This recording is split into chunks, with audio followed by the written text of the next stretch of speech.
bonsoir. Bonsoir. Député La République En Marche, merci d'avoir accepté notre invitation. On va vous poser la même question sur la Corse puisque c'est l'actualité. Donc Emmanuel Macron a lancé un appel au calme en Corse après la mort du militant nationaliste Ivan Colonna. Le président redoute-t-il des événements qui pourraient perturber la campagne présidentielle ? Déjà, moi, comme je suis députée des Yvelines, j'aimerais avoir une pensée pour le préfet Erignac et pour sa famille, parce qu'il était préfet des Yvelines précédemment, et donc il a profondément marqué notre territoire. Et j'ai l'impression que dans les derniers jours, au regard du drame qui s'est passé en effet en prison et qui est inadmissible, on en oublie aussi les raisons qui ont conduit Ivan Colonna à être condamné par 3 fois comme coupable, responsable de l'assassinat du préfet Erignac. Ensuite, évidemment, il faudra qu'il y ait une enquête claire qui détermine les raisons pour lesquelles et comment il a été possible qu'il ait été victime de cette agression qui a entraîné sa mort. Mais en aucun cas, cela ne doit conduire à de quelconques violences en Corse. Le président de la République a eu évidemment raison d'appeler au calme. Le calme est un préalable à des discussions sur l'autonomie ? Et je pense qu'on ne discute pas sous l'empire de la violence. Jamais. On ne discute pas sous l'empire des menaces, jamais, quelles que soient d'ailleurs les motivations qui conduiraient à ces menaces ou à ces violences. On ne peut pas demander plus d'autonomie, on ne peut pas demander plus de liberté si on ne respecte pas l'état de droit. Et je crois que c'est l'état d'esprit d'ailleurs de la majorité des Corses. Est-ce qu'en ouvrant le débat sur l'autonomie de la Corse à 3 semaines de l'élection, le gouvernement ne prend pas le risque de lier les mains du futur chef de l'État, quel qu'il soit? Ou alors, faut-il comprendre qu'Emmanuel Macron n'a aucun doute sur sa réélection et qu'il a déjà, en quelque sorte, commencé son 2e quinquennat? Il y a une élection présidentielle, je crois que tous les Français le savent, les 10 et 24 avril prochains. Ouais. Et tant qu'elle ne sait pas, que les Français ne se sont pas prononcés, ça veut dire que tout est encore possible sur cette élection présidentielle. Oui, mais dire qu'on entame des négociations dans les semaines qui viennent, alors que le scrutin a lieu dans maintenant 2 semaines et demie. Parce que la vie démocratique, elle ne s'arrête pas. Ou alors, dans ces cas-là, il faut dire à n'importe quel maire, président de département, président de région, que pendant toute la période électorale, il n'a plus aucun droit d'agir sur son territoire et sur ses compétences. Il n'y a pas eu de précipitation en raison des événements parce que vous savez qu'il y avait déjà des éléments qui étaient préparés sur la possibilité de l'autonomie. Les jeunes ont obtenu en 7 jours ce que nous n'avons pas obtenu en 7 ans. Ce qui est Vous faux, les avez entendus. Déjà parce que pour l'instant, rien n'est acté, rien n'est défini, rien n'est déterminé. Que le mot autonomie soit lâché, par exemple. Il y a eu des discussions, et je pense que c'est ça, encore une fois, dans un état de droit, qu'il y ait des discussions sur un sujet qui est un sujet ancien, en effet.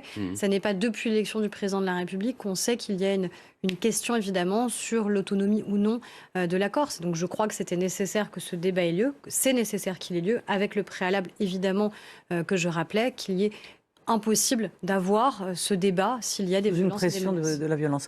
Emmanuel Macron est solidement installé en tête dans les sondages depuis de nombreux mois. Est-ce que de se voir ainsi gagnant dans tous les cas de figure, dans tous les scénarios, n'a pas pu provoquer chez lui un petit excès de confiance qui pourrait démobiliser les électeurs? Est-ce que cela peut vous inquiéter? Alors moi, je vois aucun excès de confiance. Je vois un président de la République qui est au travail et un candidat qui est là pour débattre avec les Français, comme il l'a fait à Poissy, comme il l'a fait à Pau, débattre aussi évidemment en répondant aux questions des journalistes. Pardonnez-moi, mais Poissy, c'était quand même un peu...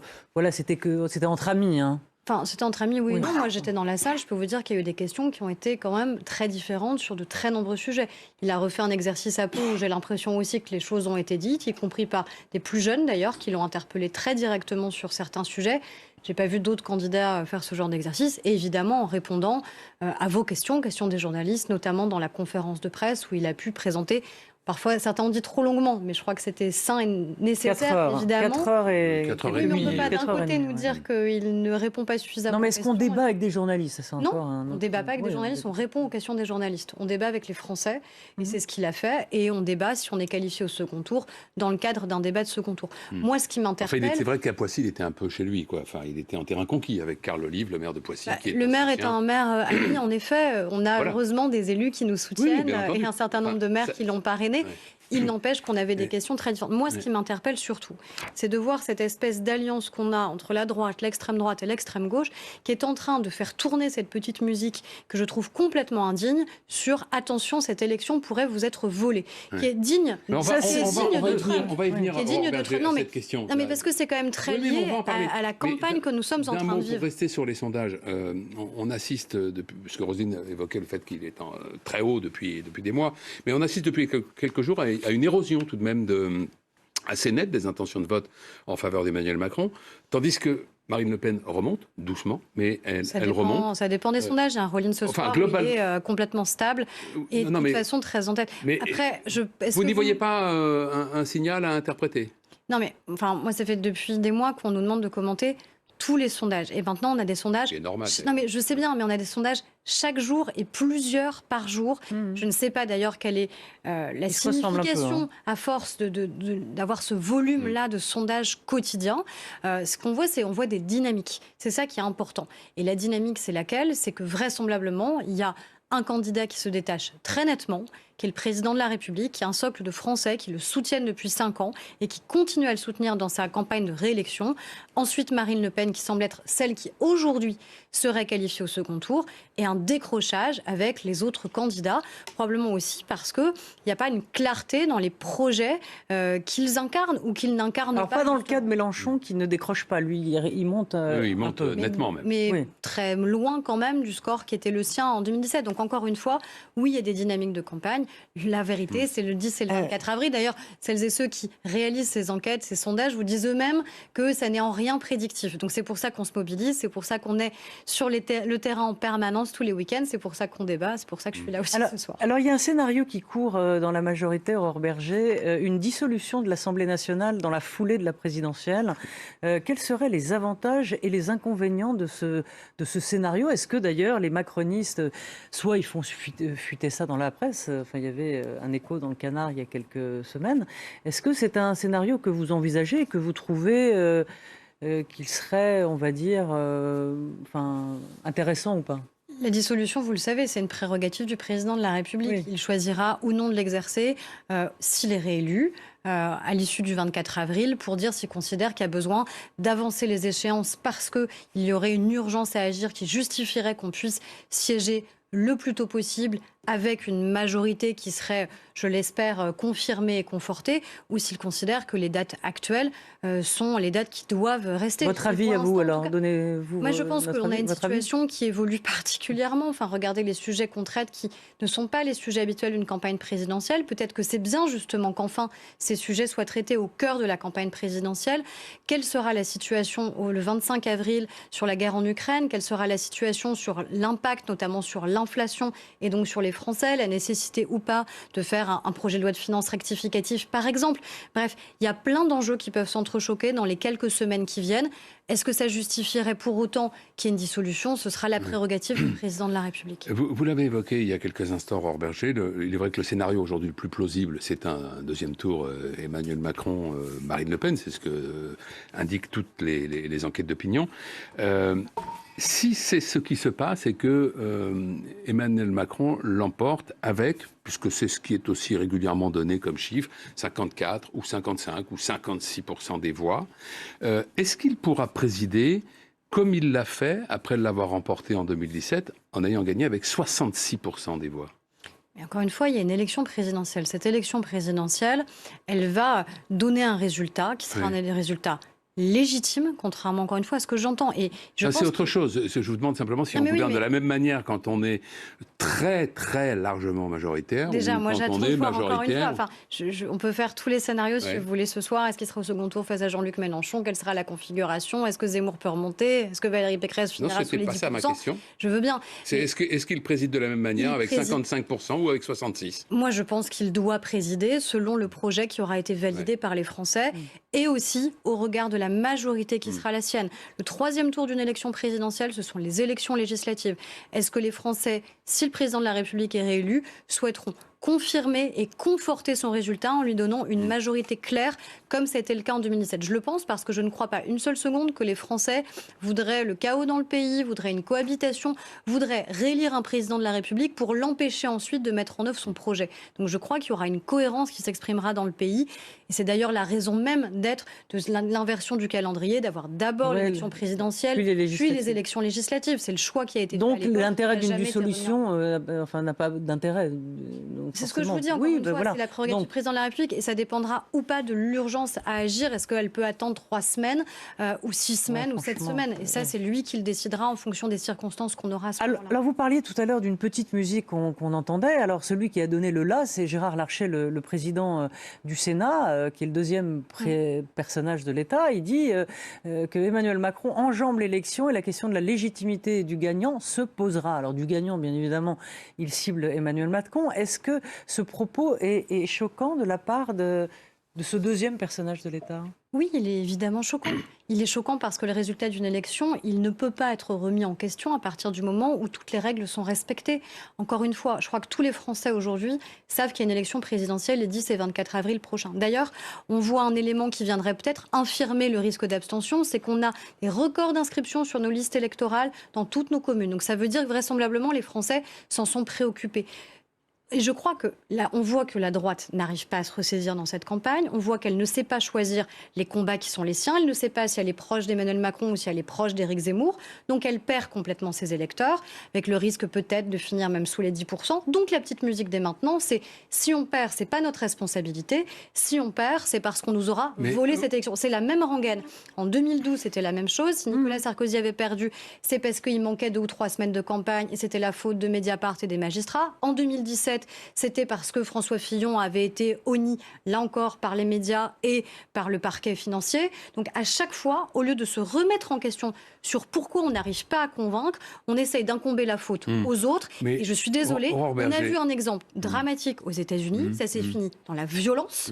Non, mais oui, mais c'est pas la même chose. Ah, si, c'est exactement la même chose. Non. Avoir des hommes et des femmes politiques de premier... Attendez, avoir des hommes et des femmes politiques de premier plan, comme c'est le cas du président du Sénat, qui joue avec les institutions, qui remettrait en cause la légitimité d'une élection, désolé, ça attise de manière évidente le risque au lendemain d'avoir un climat social délétère dans le pays. Aux États-Unis, c'était le résultat de l'élection qui a été mis en cause. On parlait de fraude. Là, ce que dit Gérard Larcher, c'est absolument pas ça. Il n'évoque pas... il remet en cause par anticipation le résultat. Pas la légalité, la légitimité. Il remet en cause par anticipation le résultat s'il ne lui était pas favorable. On peut s'interroger sur la légitimité sans remettre en cause la légalité. Ce sont deux choses très distinctes. La légitimité et la légalité. Évidemment que légitimité et légalité sont deux choses distinctes, mais sur le fond, qu'est-ce qu'il dit? Il dit si le résultat ne nous convient pas, si le résultat ne nous est pas favorable, alors remettons-le en cause dès maintenant. Sur le plan de la légitimité, pas de la légalité. Mais dans ces cas-là, quand Valérie Pécresse est réélue présidente de région avec plus de 65% d'abstention, ça veut donc dire qu'elle est illégitime, qu'elle ne devrait pas être présidente de la région Île-de-France. Il ne s'est absolument pas exprimé. Quand les maires ont été élus ou souvent réélus, là encore avec une abstention record que nous n'avions jamais connue pour les municipales, est-ce que nous avons remis en cause le résultat parce qu'il ne nous était pas favorable? À aucun moment, vous ne nous avez entendu nous exprimer de cette manière-là. Donc je crois que c'est grave et c'est une petite musique qui est tenue par la droite, par l'extrême gauche, par l'extrême droite. Je n'entends heureusement pas les autres candidats d'ailleurs prétendre à cette illégitimité de l'élection, qu'ils mobilisent sur leur projet, qu'ils passent du temps à expliquer ce qu'est leur projet pour le pays, plutôt que meeting après meeting, parler d'illégitimité d'une élection future ou attaquer le président de la République. Aurore Berger, si Emmanuel Macron est élu, vous étiez avant à l'UMP, si je ne me trompe. Il y a quelques années maintenant. Quelques années. Comment voyez-vous, s'il gagne, la décomposition ou la recomposition de la droite, notamment puisque c'est un parti que vous connaissez bien? Mais moi, je le dis... Est-ce que ça explose? Je pense que ça a déjà commencé. Ça a déjà commencé dès 2016-2017 avec l'élection du président de la République.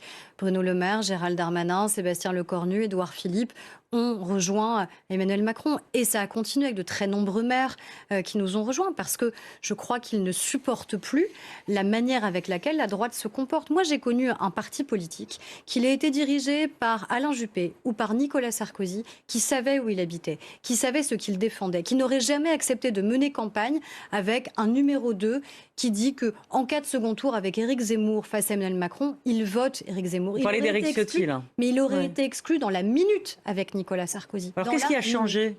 Mais qu'est-ce C'est qui a que changé? on colle à Marine Le Pen et Zemmour parce que, dans le fond, c'est l'air du temps. Mais parce que je pense qu'ils ne savent plus quel est le projet qu'ils veulent défendre. Ils voient qu'un certain nombre d'électeurs de droite et de centre-droit nous ont rejoints de manière évidente, que des cadres, que des élus, que des maires nous ont rejoints. Et donc, ils ne savent pas se positionner. Et donc, Valérie Pécresse, elle a essayé, depuis le début de cette campagne, d'essayer d'être et Emmanuel Macron et Éric Zemmour. Mais en fait, ça ne fonctionne pas parce qu'on a des projets de société, des projets pour le pays qui sont diamétralement opposés. Donc, tant qu'elle ne dit pas qui elle est, avec sincérité, ce qui manque terriblement dans sa campagne, quand elle ne dit pas quel est son projet pour le pays, il ne faut pas s'étonner à un moment qu'elle ne réunisse pas les Français. Quand vous dites que vous étiez dans un parti qui savait où il habitait, c'est intéressant parce qu'au fond, Emmanuel Macron, lui, à cette époque-là, savait-il où il habitait? Est-ce que le problème, ce n'est pas que Emmanuel Macron a peut-être été un peu squatté en quelque sorte, le domicile de votre ancienne famille politique, et il a fait son nid. Il a créé une nouvelle offre politique. Oui. Ça, c'est clair. Il a créé une nouvelle offre politique qui a permis à des gens de travailler ensemble, qui a permis aussi à des Français de se réconcilier avec la politique, qui a permis que cette phrase qu'on entendait très souvent, sur laquelle on était interrogé en disant « Mais qu'est-ce qui vous sépare au fond ? Pourquoi vous êtes incapables de travailler ensemble entre réformateurs de gauche et de droite ?» Eh bien, d'arriver à avoir enfin ce terrain commun qui nous permet de travailler pour le pays. Donc oui, mais qu'est-ce qui s'est passé surtout depuis ? Ça fait 10 ans que la droite est dans l'opposition. 10 années. Et qu'a-t-elle fait de ces 10 années ? Comment s'est-elle reconstruite ? Autour de qui ? Aucun leader naturel. Regardez les résultats du Congrès où on était vraiment dans des scores extraordinairement serrés. Personne ne s'est dégagé en 10 ans pour incarner la droite. Est-ce que c'est par fainéantise intellectuelle ? Est-ce que c'est par manque de personnalité ? Parce que dans le fond, la politique n'attire plus, parce que les gens veulent aller soit gagner de l'argent, mais c'est vrai, dans le privé. Et en gros, il ne nous reste pas toujours que les meilleurs. J'ose espérer qu'elle attire. En tout cas, elle a attiré une nouvelle génération. Elle attire. Non, mais et dans tous les partis. Est-ce que la droite n'attire plus à cette personnalité ? Et est-ce qu'il y a un manque d'idées, de travail intellectuel sur ce qu'est la droite aujourd'hui ? J'en suis convaincue.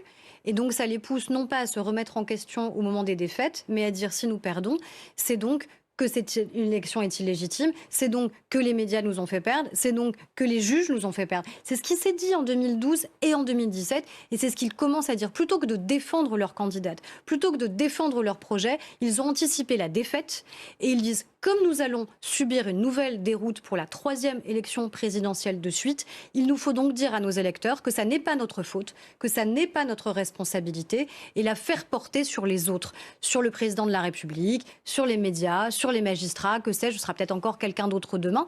Mais encore une fois, le sujet d'une élection présidentielle, c'est d'abord de porter un projet pour le pays. Et aujourd'hui, quand on a en effet Emmanuel Macron, Marine Le Pen, ou peut-être en effet Jean-Luc Mélenchon qui progressent, c'est parce qu'il y a une clarté dans leur projet. On peut les combattre, mais on sait justement où ils habitent. On sait ce qu'ils proposent pour le pays. Pour les autres candidats, quand on ne sait pas, eh bien, tout simplement, on ne vote pas pour eux, on n'attire pas les Français. Est-ce que Emmanuel Macron aura pour ambition, s'il est réélu, de continuer cette déconstruction de la droite et de la gauche ? Je crois qu'elle n'a pas eu spécialement besoin de nous, si je peux me permettre quand même. Peut-être qu'on a accéléré un processus, mais enfin, rien ne les empêchait, encore une fois, de se remobiliser et de savoir quel était le projet qu'ils avaient envie de défendre. Ce qui est certain, c'est que moi, je vois tous les jours des élus qui veulent nous rejoindre, aussi parce qu'ils sont très mal à l'aise avec cette campagne présidentielle.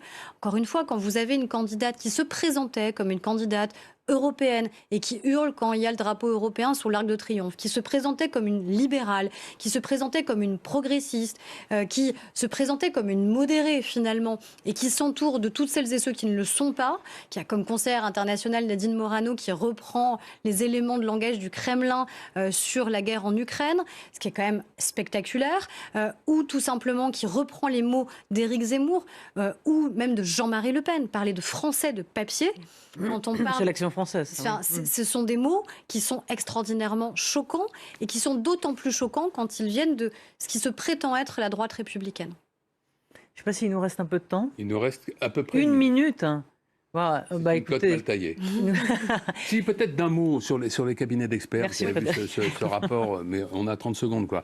Mais ce rapport du Sénat qui dénonce une dérive dans l'utilisation, dans le recours au cabinet conseil, 1 milliard d'euros pour 2021. Est-ce qu'effectivement, vous pensez que là, on a été un peu loin quand même, un peu dispendieux avec l'argent public? Non, mais déjà, il y a des appels d'offres en permanence et c'est évidemment très contrôlé, très Oui, mais encadrant. on a va une pas se administration priver. qui pourrait peut-être faire le Non, mais boulot elle-même l'administration, parfois, elle non? travaille. L'administration, elle travaille. Ouais. Nos fonctionnaires, ils travaillent. Ils ont été mis beaucoup à contribution pendant la crise.